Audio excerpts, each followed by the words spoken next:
I never imagined the place I paid rent for. The one she said was just work, would be where my world cracked open. She thought the office was their safe little hideout. But when I walked in with his bagsies, his everything turned silent. And that's when karma walked through the door with me. Before I tell you everything, hit like, share this story if betrayal ever taught you a lesson, and subscribe so you never miss the twist. You know, I always thought love had a sound. It's soft, quiet, almost like the hum of warm light in a house that finally feels like home. When I married Leighton, that's what it felt like. I didn't need fireworks or grand gestures. Just her smile when I walked through the door was enough to drown out everything else. She had this way of making me believe that our world was unshakable, like the walls we built around us were made of something stronger than brick and glass. Trust, that was our foundation. Or at least, that's what I thought back then. We built our life like a careful rhythm. I'd leave early for work. She'd kiss me on the cheek, whisper something sweet, and then she'd head to her own office. We didn't need to question each other.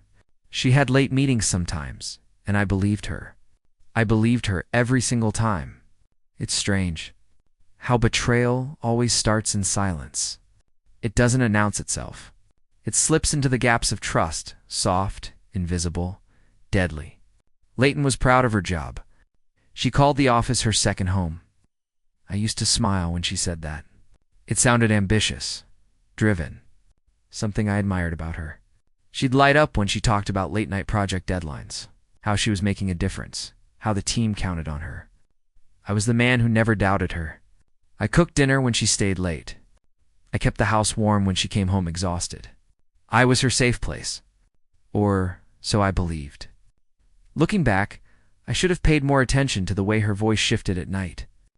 The way her messages got shorter, the way her hugs got lighter, as if they'd been borrowed by someone else earlier in the day. But love blinds you. It makes you explain away every red flag with soft excuses. She's just tired. She's working too hard. She's under pressure. I told myself those things like a lullaby. I held on to them because letting go would have meant admitting something was breaking. I didn't know then that the place she called her second home was actually the world where she built a secret life.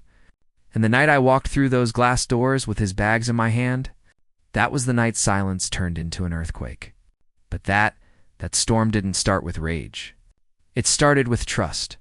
And trust, when shattered, doesn't break quietly. It explodes.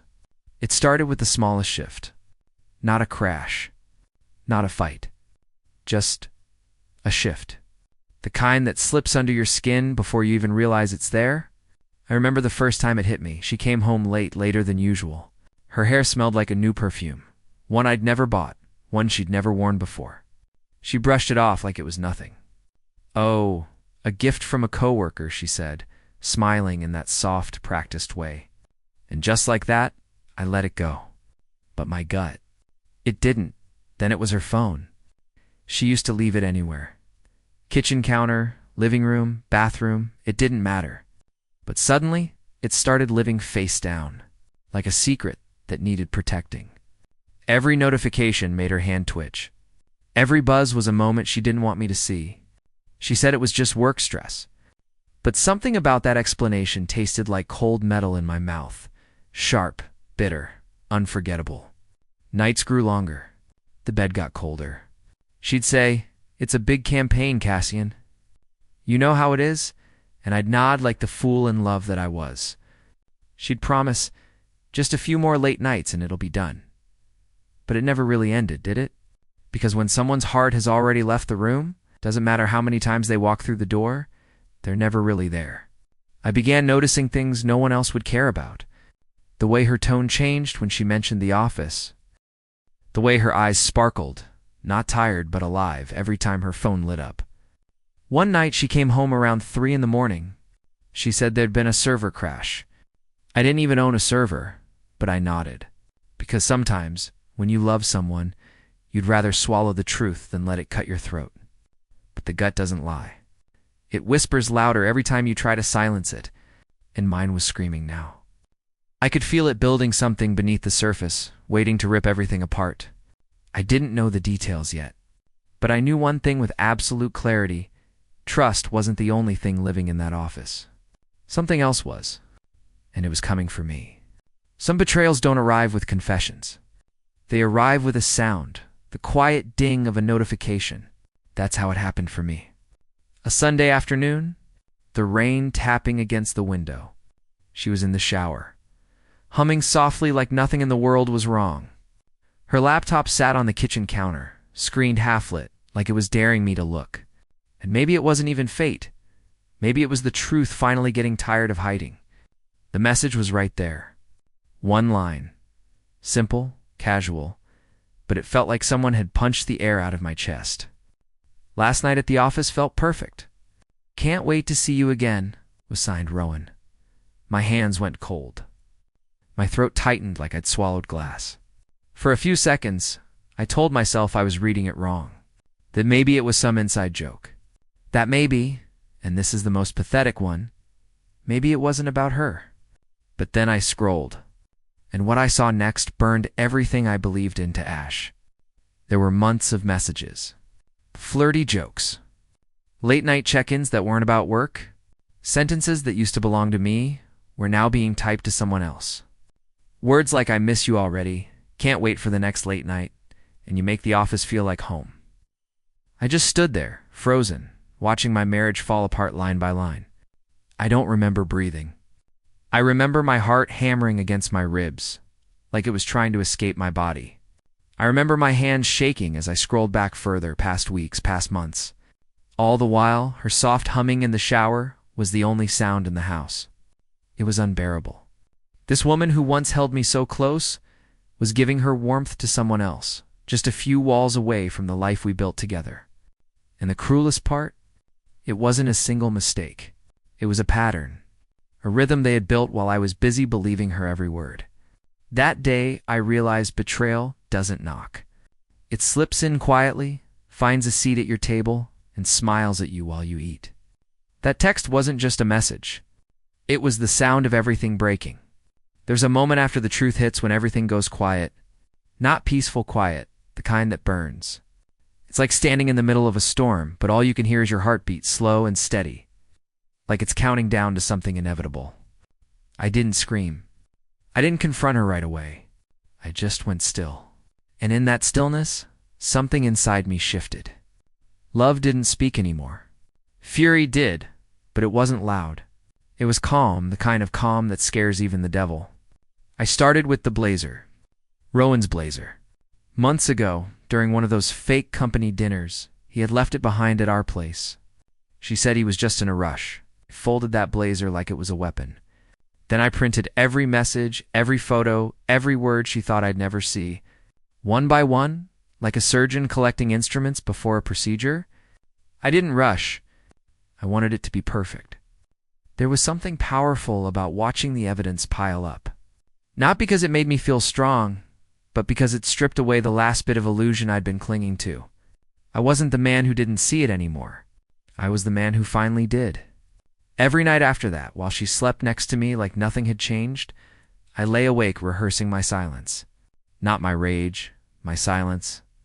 Because rage would have given her a way out. Silence would corner her. I planned it like chess, her schedule, his schedule. The perfect night when their little safe place would turn into their stage of ruin. The suitcase came next. Not mine. Not hers. His. I filled it with everything that screamed Rowan was here. Blazer. A copy of their messages. The printed calendar of their so-called overtime nights. I zipped it up and placed my hand on it like sealing a promise. People think revenge is loud, impulsive, reckless. But the truest kind isn't. It's precise, sharp, surgical. I didn't want to yell. I wanted the truth to do the yelling for me. And when that night would come, I wouldn't have to lift a finger to destroy what they built in the dark. Their own lies would do it for me. The night I chose wasn't random. It was one of those late Fridays she always claimed were the busiest. The city felt unnaturally quiet as I walked toward her office building, the kind of silence that carries weight. I remember the click of my shoes on the marble floor echoing like a countdown. My heart wasn't racing. It was steady. I wasn't nervous. I was done. And there's a difference between a man who's hurting and a man who's finished pretending he's not. The receptionist barely looked up. She'd seen me before. "She's working late again," she said casually.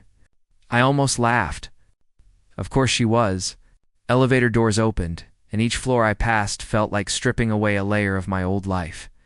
When the doors finally slid open, the first thing I saw was the light spilling out of the corner office. Her office. Our marriage's graveyard. I walked in without knocking. And just like that, their little world shattered. Rowan froze mid-sentence, and Leighton's smile died before it could leave her lips. She wasn't expecting me. None of them were. In my hand was the suitcase. His suitcase. I placed it on the glass table between them like a verdict being delivered. "You forgot something, Rowan," I said, calm to calm.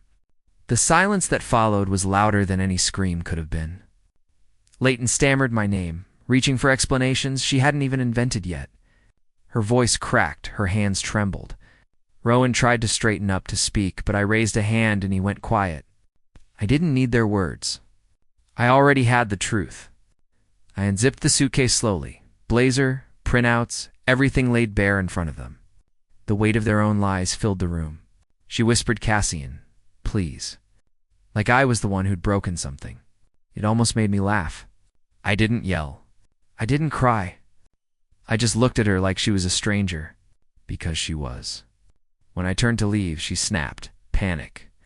Desperation. She slapped Rowan across the face, screaming at him like it would erase what they'd done. But nothing could. The office that once felt like her second home was now a crime scene with no need for police. I walked out without looking back, because some endings don't need closure. They just need to be witnessed. When I stepped out of that office, the air felt different. Not lighter, not heavier, just real. For the first time in months, I wasn't living inside someone else's lie. But behind me, her world was starting to crack, and the sound of it was almost poetic. The truth doesn't need an audience, but that night it had one. And karma, as quiet as it can be, knows exactly when to roar. By the next morning, whispers were already crawling through the office halls. I didn't have to say a word. I didn't need to make a scene. Their affair had walked itself into the light. Coworkers had seen everything: the suitcase, the look on their faces, the silence that said more than shouting ever could. In a place where they'd built their secret world, the walls themselves were now turning against them. Rowan's mask fell first. He tried to walk into work like nothing happened, but shame has a way of announcing itself. People avoided him like a bad smell. His so-called leadership dissolved overnight. Meetings that once revolved around him suddenly carried a quiet, dangerous tension. Then came the HR calls. Formal, cold, surgical. I didn't even have to lift a finger. And Leighton. She crumbled in slow motion. That confident, untouchable woman who used to call the office her second home was now being stared at like a living scandal. Her name became a whisper at every coffee machine. Her smile turned shaky. The way she walked through the hallway like a queen with a shattered crown was the kind of irony even I couldn't have scripted better. She came to my apartment that night, mascara streaking down her face, voice breaking on every word. "Cassian, please. We can fix this. It was a mistake. I still love you." I listened. Not because I wanted her back, but because I wanted to remember the sound of someone trying to rebuild something they destroyed with their own hands. And then I said the one line that ended it all. "The office was your safe place. Now it's your graveyard." She broke right there in front of me. No dramatic music, no grand ending. Just her realizing the world she built on lies was now nothing but rubble. And me finally breathing without her shadow. The beautiful thing about karma is that it doesn't need a schedule. It arrives when the world goes quiet, when you least expect it, and it never misses its mark. I didn't chase revenge after that night. I didn't send emails. I didn't show up to embarrass her. I simply stepped back and let their own choices build the fire they'd have to walk through. And oh, it burned. A few weeks later, the dominoes started falling. Rowan was the first to go. The company opened an internal investigation after the whispers became too loud to ignore. Those so-called overtime nights were all documented, and not just through their messages. Our own security footage told the story better than I ever could. All I did was hand over a neatly labeled flash drive when the legal team reached out. No speeches, no theatrics, just truth. Rowan lost everything faster than he gained her. His reputation crumbled, his position evaporated. And the man who once strutted through those glass doors like he owned the place, left with a box in his hands. No blazer, no pride, just the weight of his choices on his shoulders. Leighton's fall was slower, quieter, but sharper. She didn't lose her job overnight, but the office she once called her second home turned into a battlefield. Every hallway was a reminder. Every side glance from a colleague cut like a blade. Eventually she was reassigned, a polite way of saying, "We don't want you here anymore." I didn't have to say a word. Karma did the talking. Meanwhile, I signed the divorce papers with a hand that no longer shook. No anger, no bitterness, just clarity. She tried to delay, to beg, to rewrite the story into something softer. But the thing about lies is, once they unravel, you can't weave them back into something whole. I walked out of that lawyer's office with the simplest kind of power peace. And maybe that's the cruelest, most satisfying part. She lost the life she betrayed for. Rowan lost the job he risked everything for. And me? I didn't lose. I learned. Karma doesn't always come crashing down like thunder. Sometimes it walks in wearing silence and leaves with everything they thought they could keep. I used to think closure came from confrontation, from standing face to face with the person who broke you and hearing them admit what they did. I thought maybe then it would all make sense. The lies, the silence, the way love quietly disappeared from the room long before the truth showed up. But real closure, it's quieter than that. It comes when you no longer need their apology to breathe again.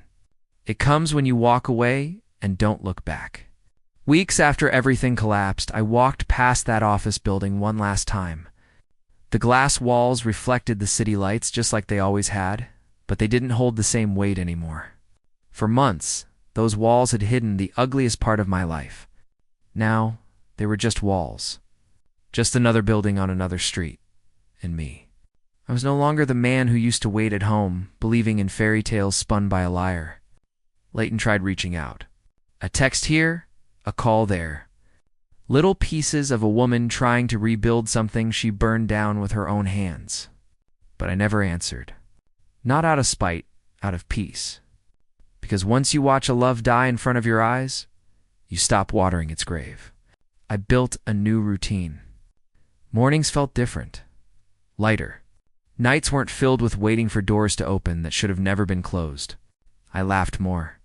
Not because everything was perfect, but because I finally understood that some endings aren't losses. They're releases. I didn't need revenge. I didn't need to make her hurt more. The truth had already done what I never could. If there's one thing this story taught me, it's this. Betrayal may break you, but karma has its own way of piecing things back together. It's patient, it's quiet, and when it comes, it doesn't miss. She thought the office was their safe place. She thought lies were strong enough to live in the dark. But nothing stays hidden forever. Not love, not betrayal, not karma. So, if you've ever been betrayed, let karma do the talking. And if this story found a place in your heart, hit like, share it with someone who needs to hear it. And subscribe. Because some stories aren't just told, they're felt. And this one was mine.